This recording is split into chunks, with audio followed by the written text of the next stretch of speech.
I'm outside and I'm taking this little guy with me, the Samsung EX1 snap and shoot Digicam, 10 megapixels and nice lens.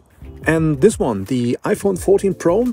Let's see what is more fun to shoot with.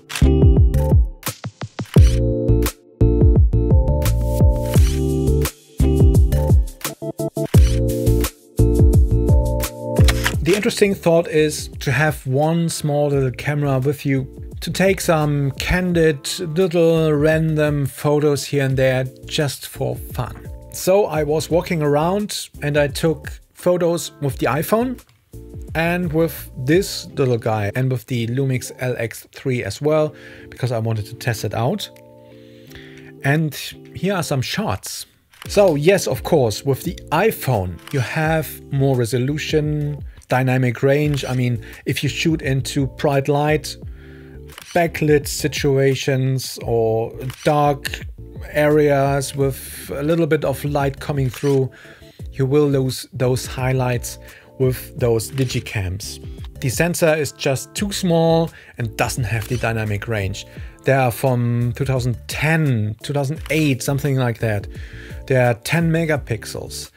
But overall, yeah, you get better quality photos with the iPhone, of course, but they just don't look that organic, and it is just not the same experience taking a photo with the iPhone than it is with those little cameras.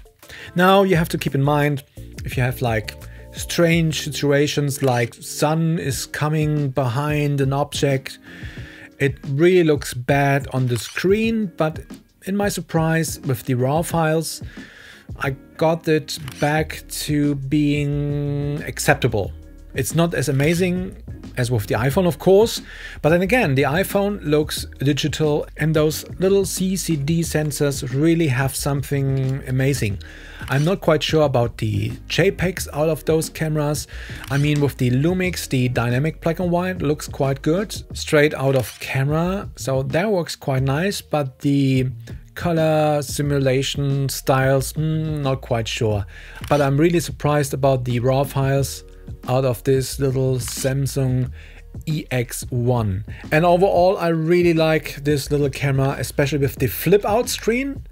That is amazing. I mean, for taking all kinds of random shots from a lower perspective and stuff like that. So the flip out screen is really good.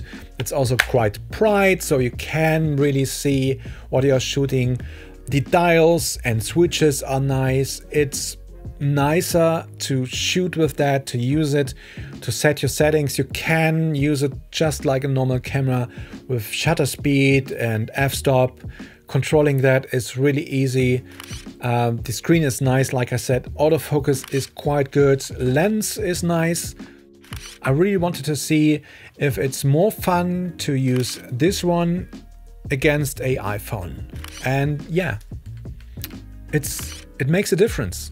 This one is more fun.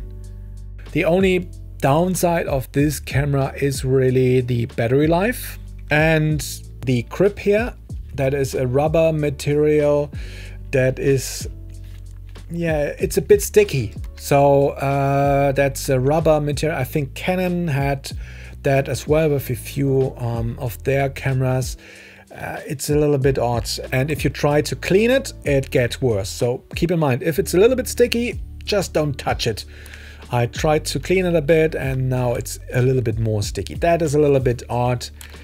And I saw a few cameras on eBay, even though they are hard to find, that had quite a bit of damage here on the rubber. So yeah, overall I think I like this camera form factor with the dials back here, all the buttons, how the menu is structured, how you can select all your modes.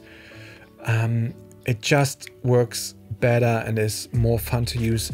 So if you can find one for a price around 100 euros, maybe $100, that's fine.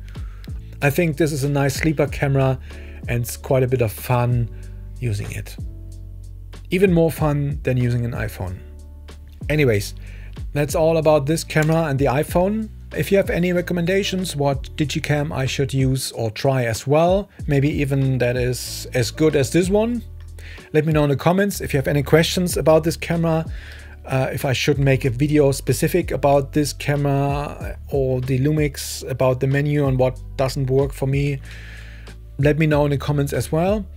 And yeah, thanks for watching and see you on the next one. Back to work.